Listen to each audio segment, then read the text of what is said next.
Hello, നമസ്കാരം കൂട്ടുകാരെ. ഇന്ന് നമ്മൾ കറികളെല്ലാം ഉണ്ടാക്കണേ. ഇന്ന് നമുക്ക് വ്യത്യസ്തമായിട്ടൊരു ഫ്രൈ, പന്നി ഫ്രൈ ഒന്ന് ഉണ്ടാക്കി നോക്കാം. എങ്ങനെയാകും അതിൻ്റെ സംഭവം നോക്കാം. അപ്പോൾ അതിൻ്റെ അകത്ത് നമ്മൾ ഒരു 1.25 കിലോ പന്നി മേടിച്ചുകൊണ്ടുണ്ട്. അതിൻ്റെ ആ തൊലിയൊക്കെ ചെത്തിക്കളഞ്ഞാൽ നമ്മളെടുത്താണ്. ഞാൻ എൻ്റെ പന്നി ഇറച്ചിയൊക്കെ നല്ല കഷ്ണമായിട്ട് ചെത്തിയെടുത്തിട്ടുണ്ട്. കുറച്ച് നെയ്യ് എടുത്തിട്ടുണ്ട്.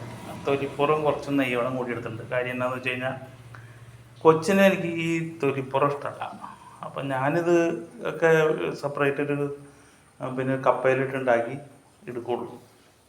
അപ്പോൾ ഇതിൻ്റെ അകത്തൊരു കുറച്ച് ഇതിൻ്റെ അകത്തേക്ക് ഒരു നെയ്യ് വന്നാലാണ് അതിൻ്റെ ഒരു ചെറിയ ടേസ്റ്റ് വരുള്ളൂ. അപ്പോൾ ഫ്രൈയിലേക്ക് കുറച്ച് നെയ്യ് വേണം. അപ്പോൾ അത് കാരണം നമ്മൾ ആ രീതി അനുസരിച്ചാണ് എടുത്തേക്കുന്നത്. അപ്പോൾ നമ്മുടെ പോർക്കിലേക്ക് വേണ്ടത് ഒരു 4 വറ്റൽമുളക്, കുറച്ച് വെളുത്തുള്ളി, കുറച്ച് ചുവന്നുള്ളി, ഒരു ചെറിയ കഷ്ണം ഇഞ്ചി, ഒരു 3-4 തണ്ട് വേപ്പില, ഒരു 4 പച്ചമുളക്, ഒരു 1.5 സ്പൂൺ കാശ്മീരി മുളക് പൊടി, 1/2 ടീസ്പൂൺ മഞ്ഞൾപ്പൊടി, ഒരു 1/2 ടീസ്പൂൺ ഗരം മസാല. മല്ലിപ്പൊടി പോർക്കിലേക്ക് തൊടിയിക്കരുത്. തൊടിയിച്ചാൽ അതിന് വേറൊരു ടേസ്റ്റായിട്ട് മാറും. പിന്നെ നമുക്ക് ആവശ്യത്തിന് ഉപ്പ്. അപ്പോൾ ഇത്ര സാധനങ്ങൾ നമ്മൾ ആ കുരുമുളകും കൂടി ഇട്ട് ചതച്ചെടുത്തുകൊണ്ട് വരാം. ആ എല്ലായിടും കൂടി ചതച്ചെടുത്ത് കഴിയുമ്പോഴത്തേക്ക് ഇതുപോലെ കിട്ടും. അതിനധികം വേപ്പിലൂടെയും ചേർക്കുക. ശുദ്ധമായ വെളിച്ചെണ്ണ ഒഴിച്ചു കൊടുക്കുക. ഇപ്പോൾ നമ്മുടെ വെളിച്ചെണ്ണ ചൂടായി വന്നിട്ടുണ്ട്. അതിൻ്റെ അധികം നമ്മൾ ഈ ചതച്ച് വെച്ച ഈ സാധനം അങ്ങോട്ട് കൊടുക്കുക.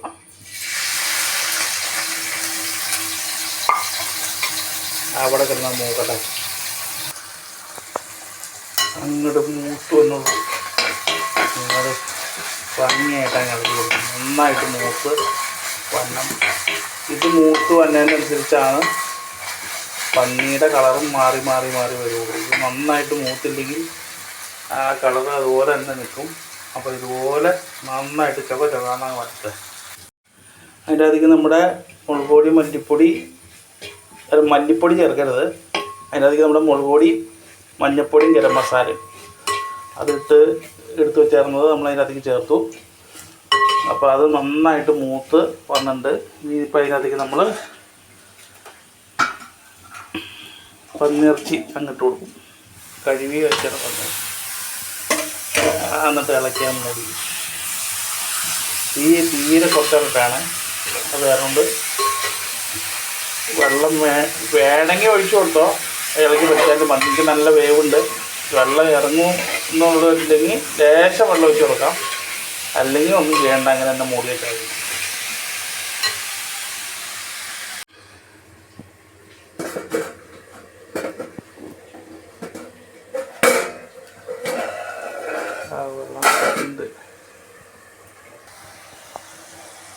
അപ്പം ഇങ്ങനെ ഇടയ്ക്ക് കൊടുത്തോണ്ടിരിക്കുക. വെള്ളമൊക്കെ ചെറിയ തീയിലാട്ട വേവിക്കാമോ. അപ്പം ഇങ്ങനെ വെന്ത് നല്ല ഫ്രൈ ആയി വന്നോളൂ.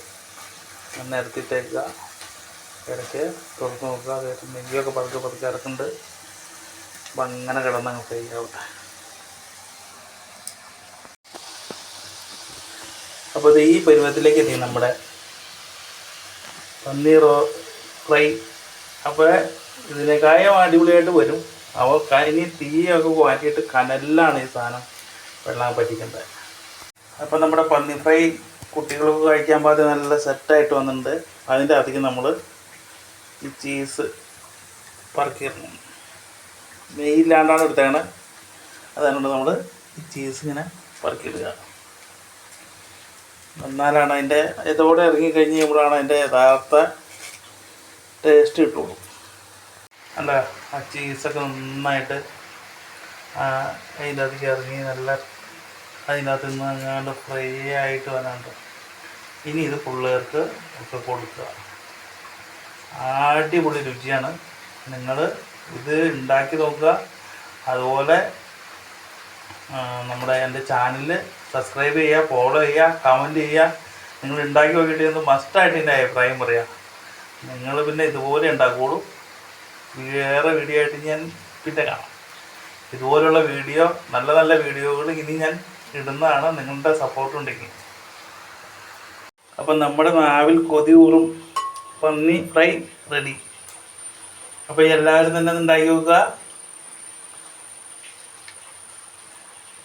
ചാനൽ ഫോളോ ചെയ്തേക്കുക, ലൈക്ക് ചെയ്തേക്കുക. ഓക്കെ.